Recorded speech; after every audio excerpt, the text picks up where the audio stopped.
this stream right here. Welcome, ladies and gentlemen, to the Gold Club World Championship Round Robin Day 3. This is Game 2, Zero versus Astral Authority on Sky Temple. This is Zero's map pick. Of course, Sky Temple is a very common map in the Chinese meta overall, and Astral Authority is going to have first pick, first ban.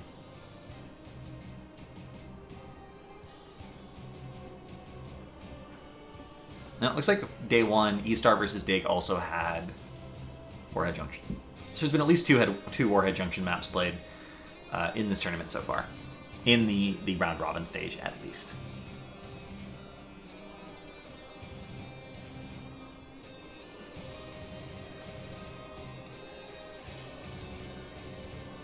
Thank you, Perry. I don't expect you guys to leave. I think I'm really entertaining, honestly. I expect everyone who comes to the stream to pretty much stick around. Not to toot my own horn. The cam's off, so you can't see the fact that I'm smiling. But if you could see the fact that I was smiling, that would come off as less arrogant and more sort of self-effacing. Malfurion is going to be the ban for Astral Authority. Pretty standard, honestly. Malfurion is a hero that's just extremely difficult to deal with right now. His sustain healing, when you have people who have good enough mechanics to realize when they're not going to win a fight and they're going to die and they can just disengage, makes the entire team pretty much immortal unless you can just burst someone down from 100 to 0. Illidan's going to be the response from Zero. Illidan's always a contender on Sky Temple just because any hero who can solo a given temple when it spawns and then the rest of your team can poke 4v5 has to be considered. Astral Authority going to respond by picking up the Tassadar. This gives them a lot of potential forks in their draft. This is another map where Tracer Tassadar is quite strong. Vala Tassadar has been one of the strongest combos all tournament. They can actually see even Vala Ariel picked up, which is something Zero does not want to see because it is something Super Perfect Team plays a lot, and obviously they scrim a lot against Super Perfect Team. They know that they have trouble dealing with it. They believe they banned it out in their game versus Super Perfect Team. But Zero going to pick up ETC, the most contested hero in the entire tournament so far, and they're also going to lock in Tychus. Even though Tychus did not allow them to carry the last game, they seem confident that Tychus is the hero they want to pick up.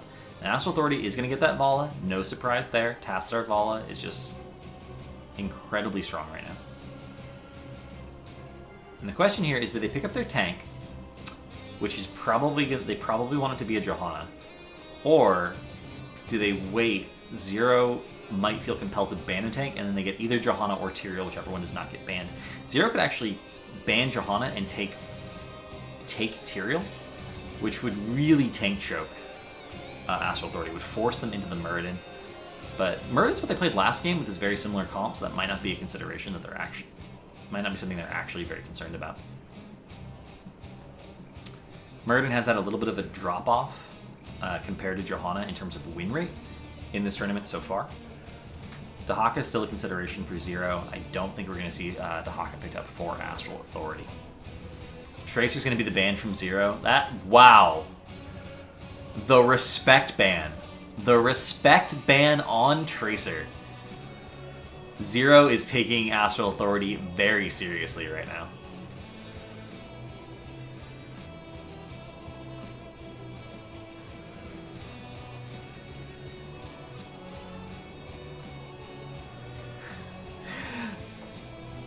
That says a lot about how Zero felt that last game went. That's just... I'm surprised there's no one on Astral Authority that's laughing right now. Giggling a little bit. Rhaegar's been the ban for Astral Authority. Trying to choke out the support pool a little bit. I'm surprised to see the Rhaegar ban. Obviously, Rhaegar did get played last game, but a lot of the Chinese teams really like Ariel, and Gul'dan is still available. Gul'dan Ariel is one of those combinations that is quite popular. Ariel is really only seen as a solo support when she has the right heroes to fuel her hope generation. Vala is the top of that list in the competitive meta. Everyone really wants the Vala Ariel combination.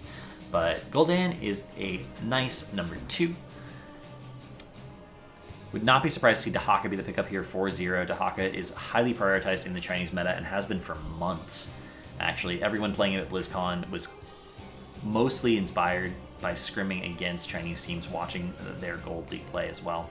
And they're just going to be the Haka pickup. That was pretty much a given. Would have been very surprised to see anything else. And the question here is, does Zero lock in their support and leave their last pick flexible to respond to what Astral Authority is doing? Which I think is the safer decision. Or do they try and hide a particularly off-meta support? We haven't seen much of Morales yet. They're actually going to lock in Kharazim. So far, we've mostly seen damage Kharazim.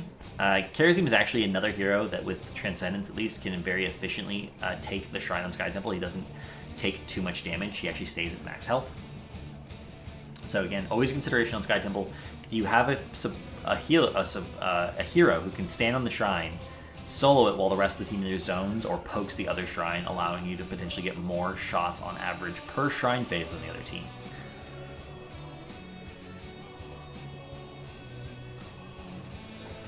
Astral Authority is going to have to lock in their tank here. They have the choice basically between Muradin and Johanna.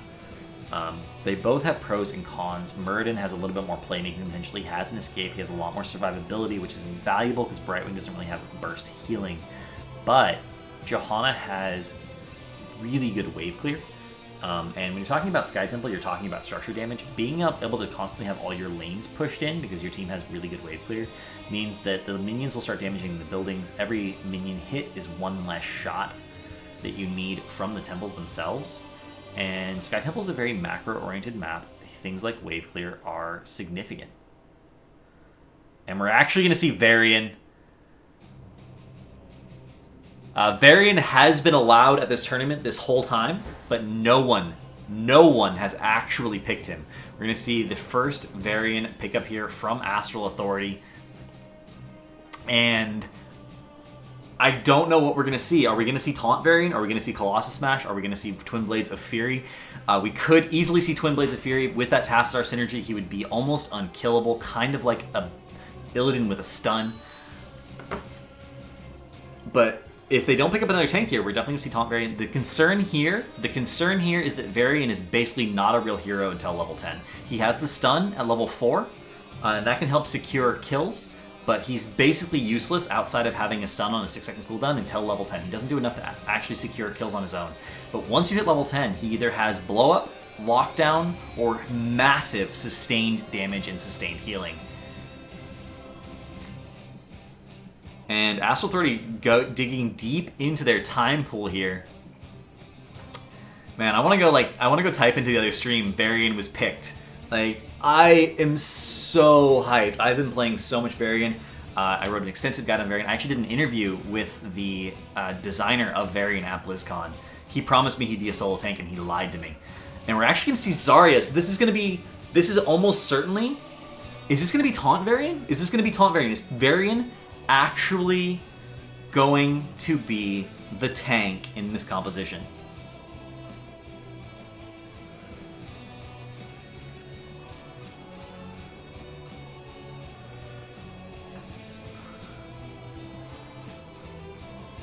And Zero's just going to be like, whatever, we're going to take Jaina.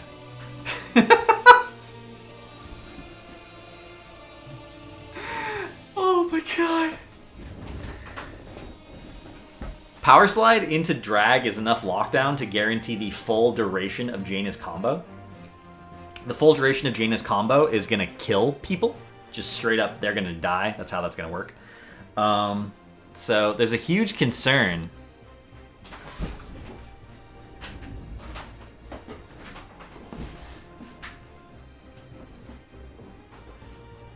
There's actually a huge concern in my mind that they're going to lose the early game too hard. If Zero can secure pickoffs and can constantly push on to Astral Authority, their early game is pretty weak. The early game is the concern with Varian.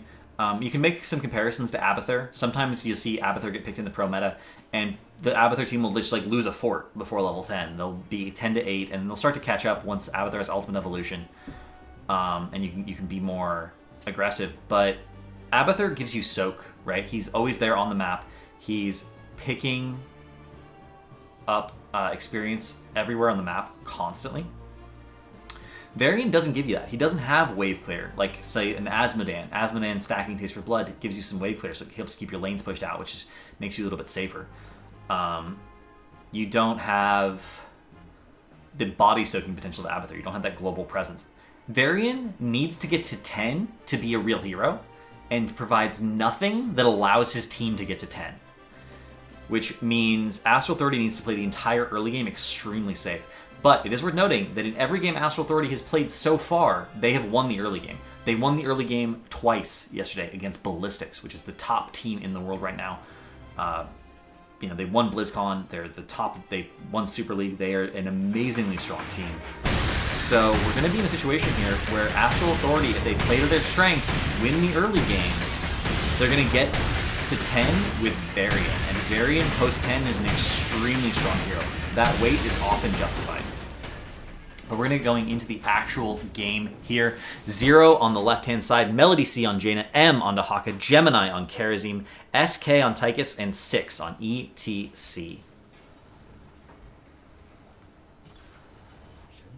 And at the right-hand side of the map, we will have Astral Authority. We'll have June on Brightwing, Cattle on Zarya, Cawthon Luck on Sonya, Fury on Varian, and Psalm on Tassadar.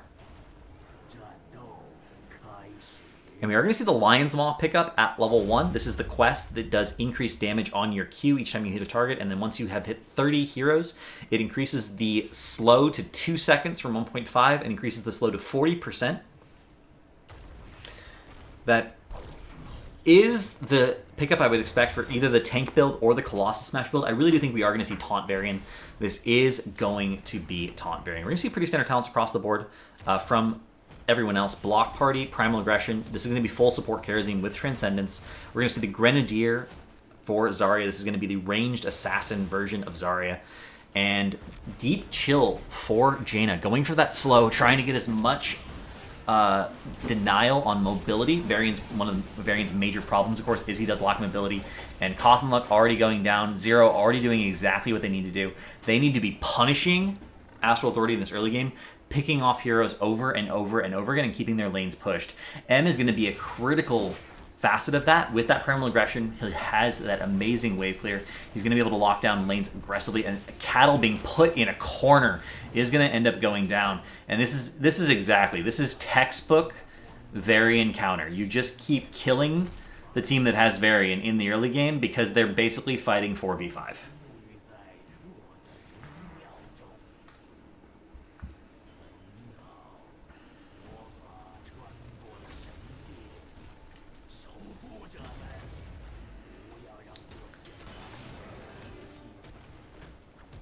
Yeah, Cattle thought he was the girl from Dirty Dancing where nobody puts baby in a corner, but it turns out he was wrong. He can, in fact, be put in a corner.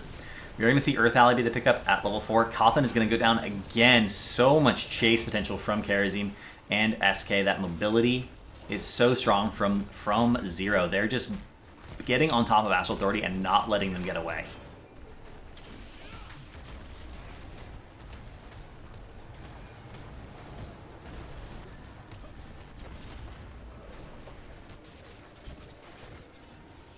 And again, M pushing in that top lane, getting real damage on the structures. A full level lead right now for 0. This is where you want to be in the early game versus Varian style comps. You just want to get really far ahead, not missing any soak, winning as much of the objectives as you can. And we're going to see Melody C actually using Blizzard for the wave clear there. Blizzard is all of Jaina's kill potential. She really does need her entire combo to erase someone. So when you use Blizzard for wave clear, you're clearly prioritizing the soak over the kill potential. And we're going to see her doing the double rotation here, mid and bottom, keeping those lanes pushed in. And again, they're just trying to make sure that they get to 10 first so that they can snowball the map as aggressively as possible.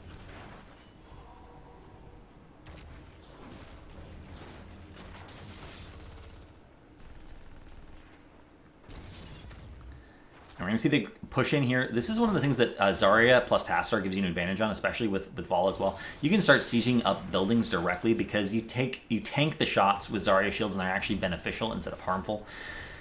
And if you can get the real structure damage, you can start to get a little bit of experience as long as you're soaking the other experience advantage, as long as you're soaking the other lanes as well. We do see Fury safely soaking that mid lane. He's going to rotate down and look for the invade here. He's just checking, making sure that his siege is not being stolen.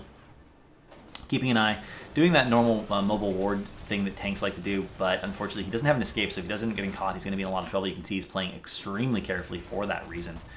And we're going to see Deep Chill combined with the Q talents actually coming out of here from Jaina. That is Pierce at level 4, and then the cooldown reduction if it hits a chilled target at level 7, plus the mana refund. That is going to give her a lot of consistent poke damage. And she's behind a very substantial front line, so she should be very, very safe. Pretty standard talents across the board. Otherwise, this is just the first time we've seen Jaina be picked up. We are going to see Warbringer picked up and Victory Rush picked up. This is definitely 100% tank variant that we're going to see. We are going to see that taunt pick up, and we're going to see the lockdown blow up combo. Pinpoint accuracy at level 7 for Zarya is going to help with that. That does mean the grenades, when she's at full energy, will actually do a significant amount of burst damage. And we're actually going to see there's some cool synergies for this comp that we should think about right here. Zarya shield onto Varian once he's taunted someone is going to guarantee a small amount of energy for Zarya. Auto attacks don't do that much damage, and it is based on the amount of damage that's on the shield, but it's there. The synergy potential is there for Astral Authority. And I really want to see what they can do with this comp once they hit level 10. I really want to see it. We're going to see the globals continuing to soak the top lane. Brightwing is getting extremely pushed in by M. Dahaka is a beast to deal with in a lane with that level 1 primal aggression talent. And we're going to see a power slide there. Cattle does get a little bit isolated in the back line, but he's going to just stand there and do damage because that's how you play Zarya. But Fury is... Oh my god, that shield. Brightwing does end up going down. Fury does finally end up going down. And the mosh, the zoning mosh... Ring of Frost does get thrown down. That is going to be another kill, and that is an ace. Zero picked up 2 kills. Those kills gave them heroics, and then their heroics secured the next 3 kills. Also going to secure a bottom temple for them, basically for free. No possibility Astral Authority does contest this, and that was Astral Authority just being way too far forward when they knew Zero was going to want to rotate for the objective. The only hero who was visible on the map was the Global, and of course the Global can just be in the fight. It is going to be Ring of Frost that we saw. Mosh Pit, Draken, Laser Drill, not actually going for the Global here. They're really going for that lockdown potential. There are limited interrupts. Varian's charge will actually not interrupt Mosh Pit because it is not unstoppable. He will just charge in and get stunned. If he gets the timing right, technically he can interrupt it, but it is difficult to get that because Mosh Pit is not a continuous stun. It is a 1 second stun pulse every half second. So if you get in between those pulses, you can actually interrupt it with things like Diablo's charge, Varian's charge, but it's difficult to get the timing. So Polymorph and hopefully Rain of Vengeance and Expulsion Zone will be the only interrupts available. They are going to see Rain of Vengeance, we are going to see Expulsion Zone. Now Astral Authority has enough interrupts to consistently deal with Mosh, but they did not have them right there. And it is going to be Taunt, so we're going to see now a much more durable Varian. Fury has the health to play aggressively in the front line.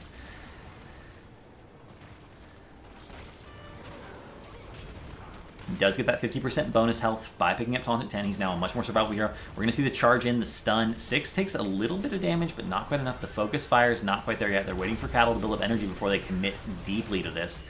And we are going to see Peekaboo with the reveal. This is revealing the entire area. The drag, the Ring of Frost gets thrown out free and actually hits 3 people. The charge comes in, but Palm onto M saves him. Fury is going to go down, 2 Draken Laser Drill in the background. Zarya is going to go down as well. And Astral Authority just can't quite seem to win a team fight because of how far behind they are. And the scaling advantage matters quite a bit. The levels, the talents. Zero picked up 13 off the back of that fight. They are going to go for boss here. We're going to see Icy Veins. That's the stuff. Encore. Whirling Dervish to synergize with that Symbiosis, and Spell Shield for Kerosene. There's no fort in the bottom lane, which means this will be pushing directly onto a keep wall. A lot of heroics were burned there for Zero, but they have Mosh available. I would actually not be surprised to see them push in here as 5, trying to secure an early keep.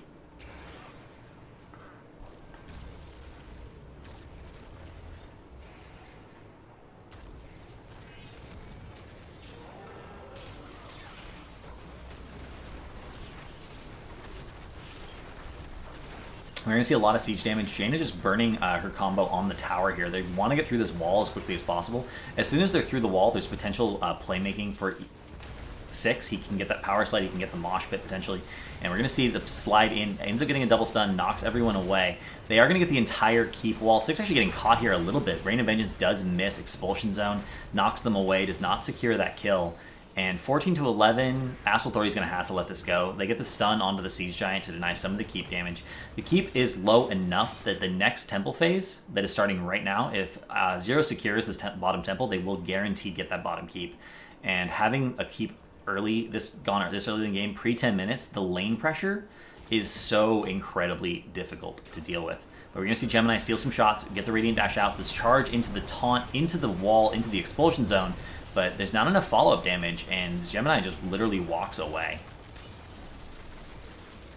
We are going to see Fury with the stun, trying to get the peel off. Emerald win for the disengage. A free ring, the power slide into the 4-man mosh. That is going to be an ace from Zero. The scaling advantages, the team fight potential, just so better in so many small ways.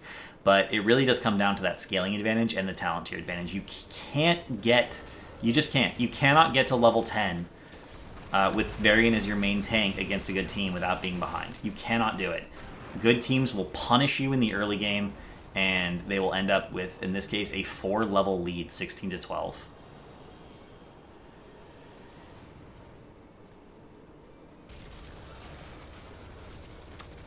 For anyone who checks out Reddit a lot, I did publish my Varian guide on Reddit not too long ago.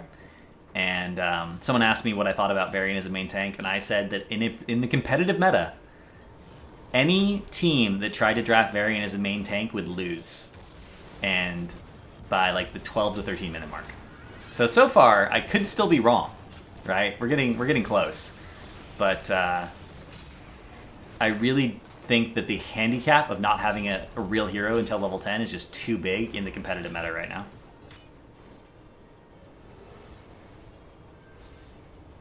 Because it is punishable in the early game by teams that know how to play aggressive and abuse the fact that you basically don't have a real hero.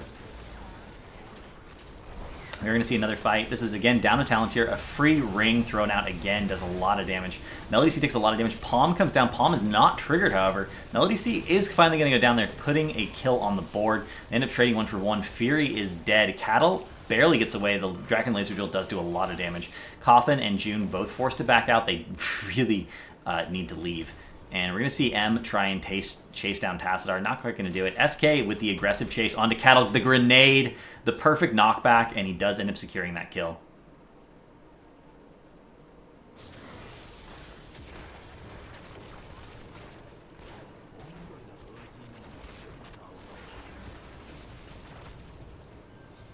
At this point, Zero just has to question what they want to do. They have pretty much the entire map open to them. They can grab bruisers. They can go for the aggressive invade. Mosh is up. Palm will be up momentarily. Melody C is back to life. Isolation will be up here momentarily as well. The next temple phase will secure the remaining keeps for Zero if they win it, which they should. They should still be up a talent here before the next temple phase happens. They will probably be 18 to 15. So we're going to see the evade here on the top bruisers. They're just going to take them away.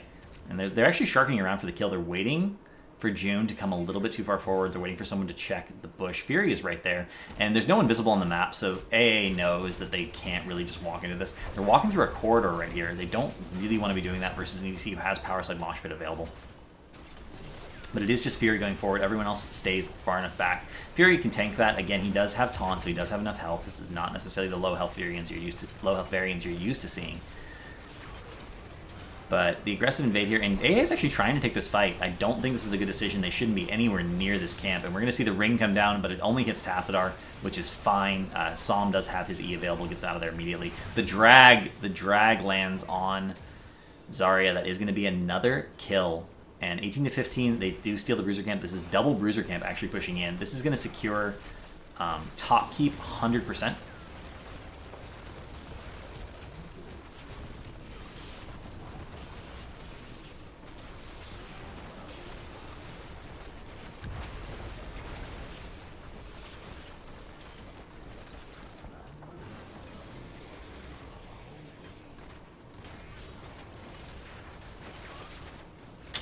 That camp is now on core. It's going to have to be cleared up. They also just casually grab middle keep on their way out. That's all the structures down for Astral Authority, and that means that this bottom temple, if gone from 100, if they secure all the shots, will actually just end the game. A single temple is enough to secure core.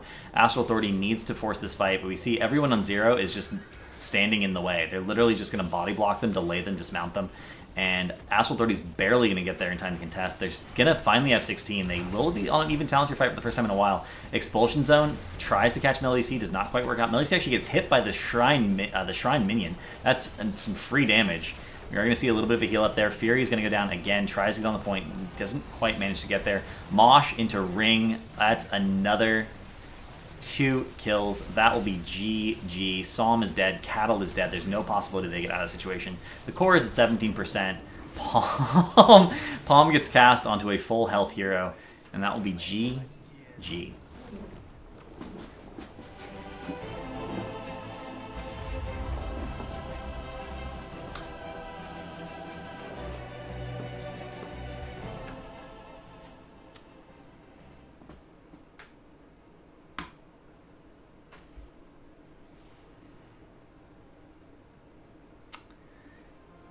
I'm not going to look at my exact prediction. I want to see exactly what I said. I believe I said they would lose before the 13-minute mark. I feel like that game was technically over by the 13-minute mark, but I'll take the hit on that one if it's not actually exactly what I said.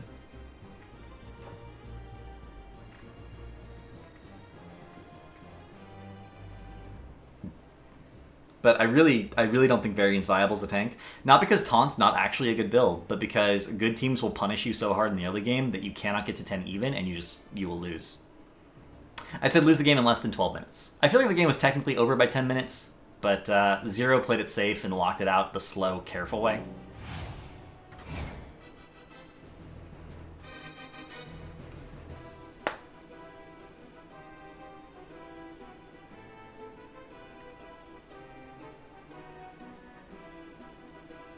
But in the competitive meta, Varian has real issues.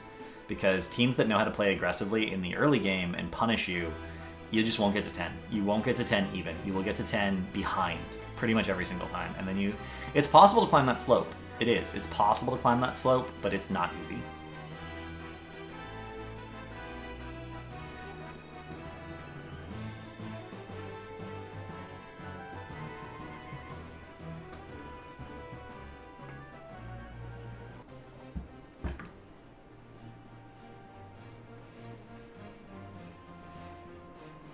And Astral Authority played very convincingly in Game 1. Astral Authority played very convincingly in Game 1. They took a game off Zero Panda. That just wasn't enough.